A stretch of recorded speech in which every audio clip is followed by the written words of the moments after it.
Ya! Teka, uy, ang layo ko na pala dito sa Omo City. Mukhang layo-layo na napuntahan ko ah. Kitang-kita dito, yung likod ng school namin, tsaka yung oval. Pero teka, wala pa rin ako namimina dito sa napuntahan ko na to ah. Puro na lang yelo, yung nakikita ko dito. Pero ayos lang, malamig naman dito eh. Teka. Uy, parang meron mga bahay doon sa may malayo. Pero hindi ko naman kailangan pumunta dun eh. Ang kailangan ko kasi makahanap ng mga diamonds. Tara. Maglibot-libot pa tayo dito. Let's go. Parang wala naman dito makikita mga diamonds ah. Parang doon pa sa may kabilang bundok. May daan kaya dito? Hala, teka, nasa bangin na pala ako. Tsaka teka, nakakatakot naman dito. Mayroong lava doon sa may ilalim. Ino, may lava. Naku po. Baka madulas ako dito. Ang dulas-dulas dito sa may yelo. Nahulog ako. Oh, no! Aray! Parang ang sama ng pagkabagsak ko na yun ah. Tsaka teka, parang ang init-init naman ng puwit ko. Ba't kaya ako naiinitan? Hindi naman gantong kainit sa amin. Oh no! Asan ako? Parang hindi naman to sa lugar namin ah. Tsaka hindi naman ako dito bumagsak. Naku. Tsaka bakit may kulay asul na apoy dito? Teka, liligaw na yata ako ah. Ano kaya nangyari sa akin? Bumagsak lang naman ako doon sa may puno. Ala, ano tong nasa likod ko? Parang may kakaibang tumubo sa likod ko. Oh no! Oo nga, nagkaroon ako ng pakpak. Isa na yata akong kalapati. Oh min, naging kalapati ako bigla. Parang may tao dito ah. Parang may paniki. Oh no. Takot pa naman ako sa paniki. Naku po, baka kainin ako ng paniki na yun. Hala, naku po, ang creepy ng tawa nun. Parang nakakatakot siya. Teka, parang may corona tong paniki na to. Parang hindi siya ordinaryong paniki. Teka. Mukhang may naririnig ako nagsasalita. Nako, mukhang may nakapasok na naman na namatay. Ako, naririnig pala niya ako dito. Teka, silipin natin siya, parang namumula yung mata niya. Hoy, ikaw! Ba't mo sinisira tong lugar namin, ha? Naku, nakita niya tayo. Hello, ayun na siya, papalapit na siya sa atin. Anong gagawin ko nito? Kapit ka dito, bata! Ako, wag niyo po akong sasaktan. Di kita sasaktan, sunod ka sa akin, halika! Saan niyo naman ako dadalhin? Baka mamaya mapahamak lang ako sa inyo. Halika na, sunod ka na! Nako, ikaw yung bago kong bisita dito. Huwag kang mag-alala, di kita papatayin. Ako, sigurado po ba yun? Parang ang creepy na mata niyo. Pero teka po, ano po bang lugar to? Ito, basahin mo. Pangit na lugar. Kailangan daw nating mag-register dito. Teka po, bakit ko naman kailangan mag-register dito? Aba, syempre. Kailangan mo mag-register dito. Kasi pag di ka nag-register, papatayin ka ng mga monsters. Hala, monsters! Naku, hindi naman totoo yun. Walang monsters dito. Ito na nga, sa harap mo. Monster ako eh. Oh no! Pero teka po, patay na ba ako? Nako, hindi ka papatay. Pero, na-aksidente ka. Sabi yung pagka-aksidente mo, lumabas yung mata. Hala, lumabas yung mata ko. Oh no, lumabas daw yung mata ko mga taropa. Anong gagawin ko nito? Nakakatakot naman yung nangyari sa akin. Teka po, ano po ba pangalan nyo? Tsaka may pag-asa pa po ba ako makauwi sa amin? Aba, syempre, mayroon pa. Pangalan ko pala is Yado. Draculing. Ako, nakakatakot naman yung pangalan mo. Ganito bata, makinig ka ng mabuti. Makakabalik ka dun sa lugar mo pag sinunod mo to. Teka po, sige. Baka na ma-scam yan ha. Huwag niyo ko i-scamin. Di ako scammer.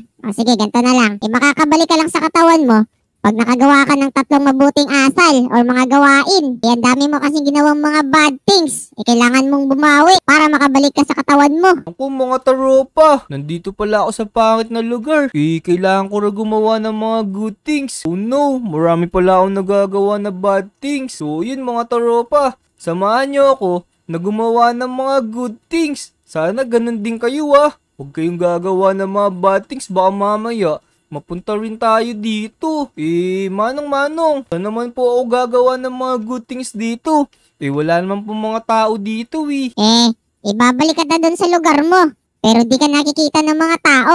Paano ko po sila tutulungan? Sana meron akong powers. Sana bigyan niyo ako ng powers na makatulong sa kanila. Tatrigo. Aba, syempre, bibigyan kita ng powers, pero ikaw lang yung makakagamit nito. Ang tawag dito is creative. Uy, mukhang ayos po yan ah. Nga pala, meron ako nakalimutan.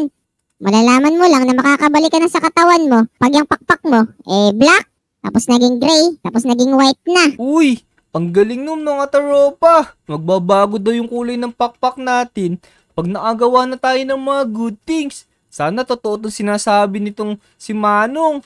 Pero tara mga taropa, samahan nyo na ako. Tara, let's go! 10 hours later. Uy, buti na lang nakalabas ako doon sa pangit na lugar. Nakabalik na ako dito sa Omo City. Woohoo! Pero teka, sino kaya mga kaibigan yung pwede natin tulungan dito? Mag-aanap pa pala tayo ng tao dito. Sana may makita ako na kaibigan natin. Tara. Maglibot nga tayo dito. Hindi naman nila tayo makikita Kahit lumilipad tayo dito, hindi sila magtataka. Parang walang tao dito ngayon na. Alam ko na. Baka nandito si Pips, baka nagluluto si Pips. Tulungan natin magluto. Tara. Baba muna tayo. Parang wala si Pips dito Asan kaya yun? Wrong timing tayo, wala siya dito. Pero ayun galing. Nakaka-creative na rin pala tayo, kaya pala lumulutang ako. Ano pa tayo dito? Woohoo! Lah! Tulong! Ay! Sino nandyan? Parang si Clyde to Pero bakit naman kaya siya napunta dito sa may ibabaw ng puno? Tsaka grabe. Ba't ganito naman yung dahon? Pataas lang. Tsaka isa. Pero teka. Anong pwede natin gawin na tulong sa kanya? Si ba yung mga taropa? Parang may naiisip na ako. Alam ko na. Maglabas tayo ng water bucket. Lagyan natin ng tubig dun. Para makadaan si Clyde dun sa may tubig. Tara, let's go. O sige, tatalo na lang ako dito. Walang tutulong. Tulungan niyo ako, tatalo na ako. Naku po. Tatalon daw siya. Teka, lagyan na natin yung tubig dito. Ayan, Clyde. Ba't nagkaroon ng tubig dito? Oh, nakakatakot naman to. Pero maraming salamat, makakababa na ako. Sino kayo naglagay dito, guys? Mabait siguro yun. Ha, thank you, let's go. Yun, nakababa si Clyde na maayos. Mukhang wala siyang sugat tingnan natin. Parang okay naman siya. Pero teka, kailangan natin kunin yung tubig din. Baka mamaya magalit sila dito, may tubig dito sa may puno. Yan, pawala na yung tubig, ayos. Wala na makakahalata dito na naglagay tayo ng tubig. Lah, ba't bigla nawala yung tubig? Oh, nakakatakot na to. Takba! Lala, natakot pa siya bigla. Tinulungan na nga natin, natakot pa. Pero ayos yun. Meron na tayong isang good deed na nagawa. Ayos, tara.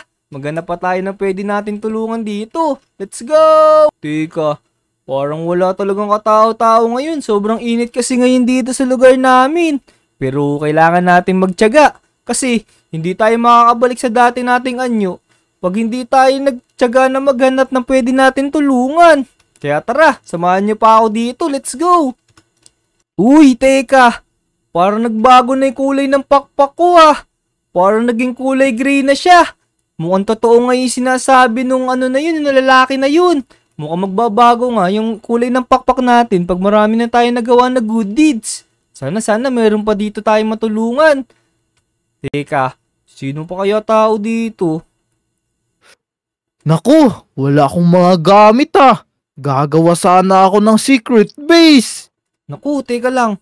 Parang pamilyar yung boses na yun Teka mga taropa, kilala niyo rin ba yung boses na yun? Parang kilala ko kasi yun mga taropa, kung kilala niyo yun, i-comment nyo nga dito kung tama yun na iisip ko. Para kasing boses ni Eso na yun Teka, tara. Punta na tayo dun, baka umalis pa siya. Ano kayang kailangan ni Eso Kailangan ko talaga ng maraming concrete. Mga white concrete para maganda yung secret base natin. Uy, teka.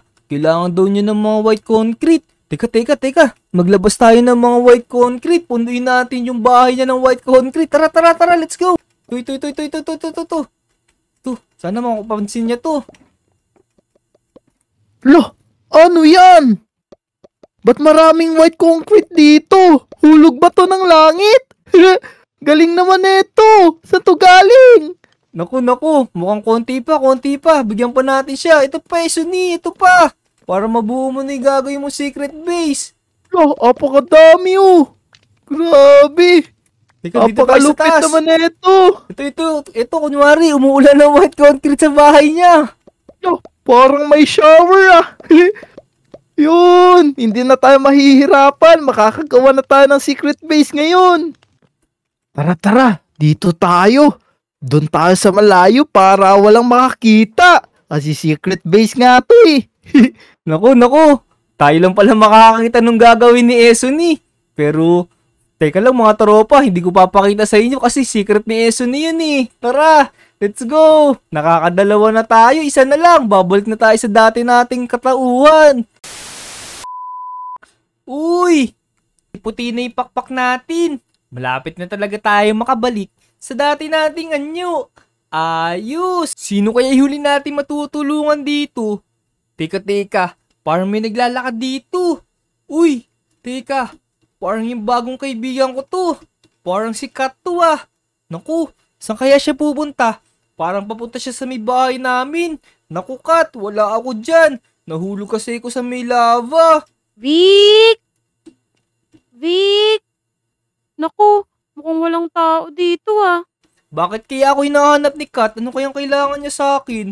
Naku, sayang naman wala ako dyan. Babalik na nga lang ako mamaya. Manghihiram sana ako ng pera pambili ng pagkain eh. Naku, kailangan pala niya ng pera. Tara mga taropa, ano pang hinihintay natin? Tulungan na natin si Kat para makabalik na rin tayo sa dati nating anyo. Tara, bigyan natin siya ng maraming diamonds. Ito, meron na akong diamonds na hawak. Tara, lumipad tayo ulit. Tapos, bigyan natin si Kat. Let's go! Yun! Pwede na natin bigyan si Kat ngayon dito. Sundan lang natin siya. Tapos, katulad nung ginawa natin kay Esoni, magpaulan pa rin tayo ng mga diamonds. Teka, nasan ba si Kat? Ayan! Magbabas tayo ng mga diamonds. Ito na, Kat! Ito na yung mga diamonds mo. Wow, diamonds! Saan kaya galing tong mga to? Magagamit ko to pambili ng pagkain, tamang-tama. Sino kayang nagbigay nito? Salamat sa'yo ah. Hulog ata talaga ng langit. Thank you, Lord. Naku, Sakto. hindi yan hulog ng halangit. Hulog yan ng pogi galing sa langit. Tara. Sundan natin si Kat. Paulanan pa natin siya ng maraming diamonds pagkabili niya dito sa may 7-Eleven. Kat, eto pa. Marami pa akong mga diamonds. Kunin mo pa to. Uy, ang dami pa pala dito. Grabe, napakabait naman nung naghulog nito. Salamat sa'yo. Mga taropa, maraming salamat nga pala. Sinamahan niyo ako gumawa ng mga good deeds. So kung nagustuhan niyo tong video na to, make sure na i-like niyo to. Tapos, mag-subscribe na kayo sa akin mga taropa. Tsaka nga pala mga taropa, meron nga pala akong request sa inyo. Subscribe nyo nga rin pala si Ate Kat Minecraft. Ito yung channel niya wo. Tapos panuorin niyo tong video na nasa screen ko. So yun, hanggang sa susunod na video mga taropa. Paalam! Bye-bye!